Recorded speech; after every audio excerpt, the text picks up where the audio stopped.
So yeah, that's what we did. We did lots of auditions and found lots of actors. And over the years, we would go to agents, and people would and I'd always say to people, you know, they'd say, "What do you need from us?" And I'd say, "What I need is a CD or a cassette, preferably a CD, of you reading a passage, doing some actual acting, get a mate in and do a two-hander, and do some voices or something." Because a lot of people would just send you a CD as an audition piece. It was a reading from a book, and you'd go, "Well, that was great if we were doing talking books, but we're not. We're doing drama. We need acting." But we found a lot of brilliant actors. A lot of brilliant actors. I'm assuming you travelled to things like Edinburgh Fringe and other places festivals. No, Jason did. Yeah. Jason did that a lot. I didn't. Everything I did, because I was busy running Doctor Who, I didn't have time to go to Edinburgh festivals and things like he did, and sit there and staring at blonde women with big tits and coming back and going, "I found these brilliant actors," and Nick and I'd be going, yeah, I'm sure you have, Jason. You've got a picture? Oh yeah, she's a brilliant actress, isn't she? Yes.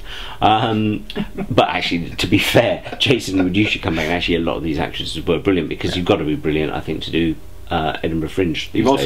You've also got to have a passion for it. And well, there's no point in anything involving acting unless you've got a passion. There are no such people as business actors. Nobody goes into acting to make a career. Nobody goes into acting because they think this is a great way to make money. You go into acting because you're passionate about performing. At least initially. Yeah. No, I think generally that's true. I think there's very few actors who make a business out of it in that sense. I think everyone has that passion.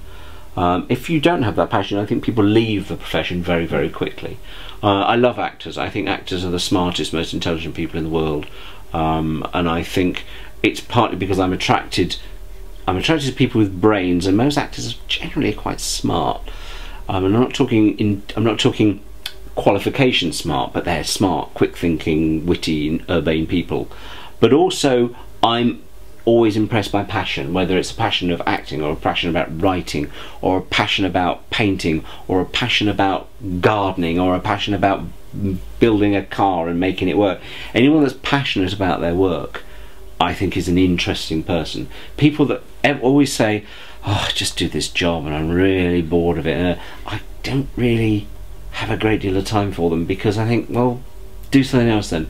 I think people that can be passionate about something, I think if you're going to do something, you need to be passionate about it.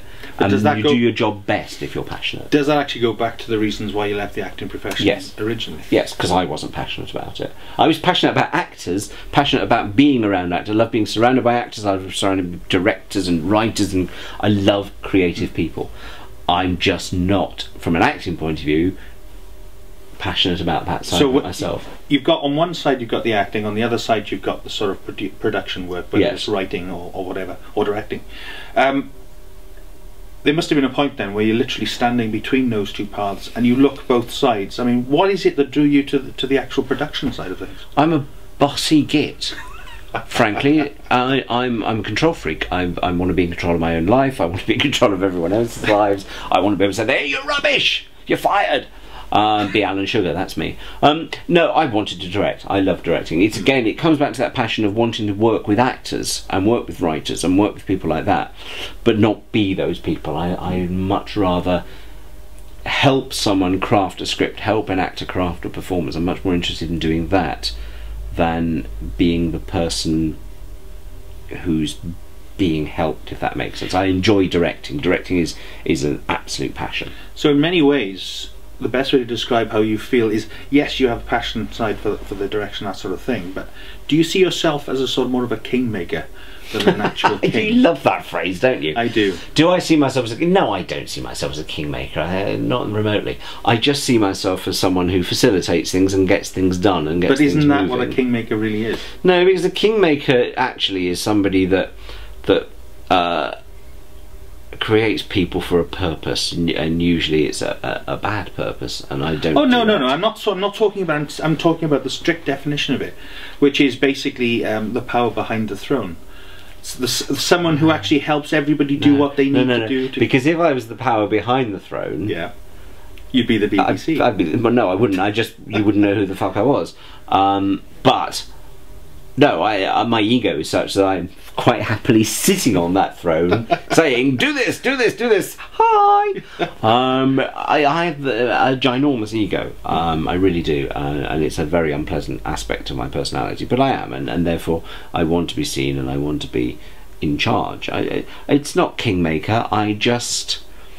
I like recognising raw talent in people, and will do everything I can to encourage that talent and develop that talent and give people the breaks they need. So not kingmaker, more God creator then.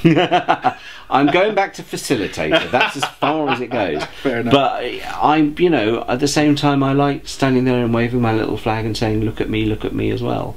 But only if I genuinely believe I've got something to wave a flag about. Yeah. I've got no time for people who wave the flag, go and look at me, and actually they don't do anything other than wave that flag. We're very lucky that in the world of Doctor Who there aren't very many people like that. You need talented people at the heart of Doctor Who, let's be honest. Yeah, I think talent is something that is sorely underestimated, and something I recognise in people and want to see them develop. Which is a good thing. I think so. So you see yourself as a positive force? I don't see myself as anything. You obviously have very strident and strong views. Yeah. But I don't see you're kind of suggesting that I've sat down at some point and gone, this is what I want to do. No, that doesn't happen. It happens by accident. Actually, that's not what I'm saying. I'm saying you, with all the experience that you have at your disposal now, with all the miles travelled, the years lived, you can look back. Thanks. Hey, the years I've lived, yes. Well, you see, young man, it's very different from when I was born in 1813. They all rode horses, you know. It's a terrible thing. No, I'm still going to fight you and say no. I don't see myself as anything. I don't project myself. I don't sit down and go, that's my role in life. I've never done that, and that's because I'm quite fluid. And I suppose if I see myself as anything, I would describe myself quite literally as a jack of all trades and master of none of them. I'm not brilliant at anything. I can usually turn my hand to everything. Not just art-wise as well, I'm very good at DIY around the house. I can do an awful lot of DIY stuff around the house. I'd never do it for anyone else, but I can do it for myself, and that's how kind of my life really is. Everything about me is, if it's about my life, I won't do some plumbing, but I'll rewire a house quite happily, provided it's my house. But if you turn around to me and say, "Oh, you rewired your house, can you come and do mine?" I'm thinking, no way. Employ someone sensible to do it. I don't mind blowing my own house up. I'm not going to be responsible for blowing yours up. Well, I don't. And my career, how dare you come round my house? My career, everything I've done that way is pretty much the same. Is I can kind of push people and say, well, look, I can do this, but actually now you have to do it. Yeah.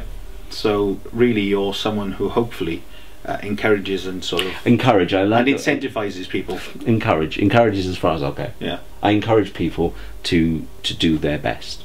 So. Yeah, that's a good way of describing anybody's life, really. Yeah, I'm quite happy. Yeah. Quite happy. So, right, you just started Big Finish. Yep. Now you've got. I mean, was there a roadmap once you'd realised you'd gotten the actual job? I wish I'd sat down and gone, yes, this is what we should be doing, Jason, over the next few years. You've got to understand that the Big Finish is Jason's company. Yeah. Everything about that, everything, the success, the blah blah blah, Big Finish is Jason.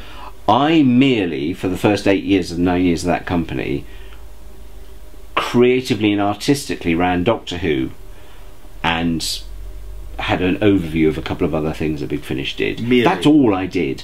Jason ran that company. His money, his drive. I never did anything without asking his permission. I would spend his money quite happily, but I'd always ask his permission to spend his money first, because the money had to come back. And if I'll say this, I might have a disagreement of a difference of opinion with Jason over various creative things during those 8-9 years, but if there was ever a time when we would go back and forth, and Jason would go, the answer is no, I never pushed it. It was like, okay, because he is the world's best businessman. He's a brilliant businessman. He's good with figures, he's good with money, he's very sharp, he's a very intelligent man. And therefore, if he said to me, that's not going to make money, I'm not doing it, I didn't argue. I might think creatively, but that would be so brilliant. But if Jason just said a firm absolutely no, I trusted him implicitly. So it really was. He was the businessman. You were the actual creative bod. Yeah, I mean, Jason's creative as well, and don't take it away from him. Everything, we discussed most things and we batted ideas around, but then I would go off and take the responsibility for the creative because he has other businesses to run as well. But the bottom line was, it was his business and I was a freelance employee. I didn't own the company, I had no money invested in the company, I was freelance. He employed me on a month-by-month basis to do that job, and during the course of 8 years, that job became this job. Yeah. Which is a good sign, really. It's a very good sign, but it also means that occasionally you have little meltdowns and go, I can't do this anymore. And there's a period where I genuinely, quite seriously, was working at 9 o'clock in the morning to 11 o'clock at night, 7 days a week, for about a year and a half. Yeah. That takes its toll. Trust me, I know.